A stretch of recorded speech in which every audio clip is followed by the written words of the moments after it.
Just 5 minutes please. Beauty artist Tania ने professional लहजे में जवाब दिया। दुआ वहीं आकर बैठ गई। उसने डार्क ब्लैक कलर की स्लीवलेस मैक्सी पहन रखी थी। दुपट्टे का नामो निशान नहीं था।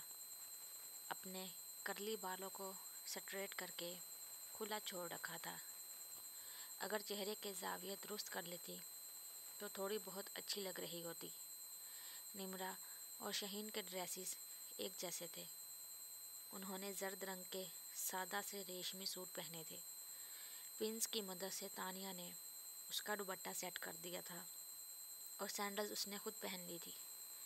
कुछ देर बाद ही जैन काजी साहिब के साथ अंदर आया था। साइन करते वक्त उसकी आंखें धुंधला रही थीं। हाथ कांप रहे थे। जैन ने जहाँ जहाँ हाथ रखा उसने साइन कर दिया था। इन लोगों के जाने के बाद निम्रा और शहीन ने उसे गले लगाकर दुआएं दी थी। दुआ ने भी फॉर्मेलिटी निभाई थी। सबाहत भी यही थी और तमानियत के गहरे एहसास के तहत नम आंखें लिए दिल में मरियम को ताउम्र खुश रहने की दुआएं कर रही थी। इसके बाद मरियम को बाहर लेकर अली के साथ सबके बीच बैठा दिया गया था। जब निम्रा और शाहीन की संगत में चलते हुए वो स्टेज की तरफ आ रही थी तो कई कैमरों के फ्लैश चमके थे। एक पल को तो अली भी सब कुछ भूलकर उसे देखता रह गया था।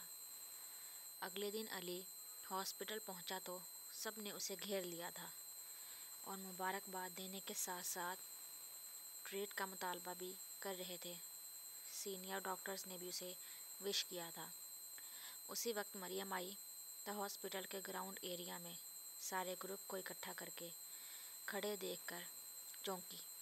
कहीं कोई एमरजेंसी तो नहीं होगी, पहला ख्याल यही आया था। उसने कई छुट्टियां कर ली थी, इसलिए सबाहत के रोकने के बावजूद आज चली आई थी और उसे अलिशबा से भी बात करनी थी। उसे तजस्सुस था कि उसने अली से ये क्यों कहा कि वो इनकार कर दे, जबकि उसके साथ कई दिनों से उसका कोई राब्ता नहीं था। वो हैरान सी उन लोगों की तरफ बढ़ने लगी। वो देखो मरियम आ गई। फ़ाइज़ा ने उसकी जानिब सबको मतवज्जा किया। मरियम, हम लोगों का हक बनता है कि हमें 5 स्टार में ट्रीट दी जाए, क्योंकि तुम दोनों ने हम सबको बुलाया भी नहीं था। सब ने उसे विश कर लिया तो उमर ने उससे कहा। उसने बेसाख्ता अली की तरफ देखा। उसे ये सिचुएशन बहुत ऑकवर्ड लग रही थी। डन हुआ। आज शाम तुम सब लोगों को डिनर हमारी तरफ से। रेस्टोरेंट तुम लोग सेलेक्ट करोगे। अली की बात पर सब खुश हो गए थे, जबकि मरियम की निगाहें अलिशबा को ढूंढ रही थी, जो कहीं नज़र नहीं आ रही थी। फारिया, अलिशबा कहाँ है? उसने साथ खड़ी फारिया से पूछा। वो तो कई दिनों से नहीं आ रही। कल भी डॉक्टर फराज ने उसे पैगाम भिजवाया कि आ जाए, लेकिन उसकी अम्मी ने कहा कि वो बीमार है, कुछ दिनों तक आएगी। ठीक है। वो वहाँ से चली आई और अलिशबा का नंबर डायल करने लगी। बेल जा रही थी लेकिन दूसरी तरफ से उठाया नहीं गया। उसने दोबारा डायल किया तो दूसरी तरफ से काट दिया गया। अलिशबा ऐसा क्यों कर रही है? वो हैरान हुई और उसे मैसेज किया। अलिशबा तुम कहाँ हो? मुझसे बात क्यों नहीं कर रही? अगर नाराज़ हो तो बता दो कि मैंने क्या गलती की है। वो सारा दिन उसके लिए बहुत बुरा दिन था। वो शाम को घर जा रही थी। ड्राइवर उसे लेने आया था। वो गाड़ी का दरवाज़ा खोलकर बैठने लगी थी जब अली ने उसे दूर से रुकने का इशारा किया। वो बेदिली से रुकी। आज शाम को मैं तुम्हें पिक कर लूँगा डिनर के लिए। करीब आकर उसने कहा। I am not interested. Maryam ने बेजारी से जवाब दिया। तो मैं कौन सा तुम्हें शौक़ से इनवाइट कर रहा हूँ? नहीं आना तो सबको खुद ही जवाब दे देना।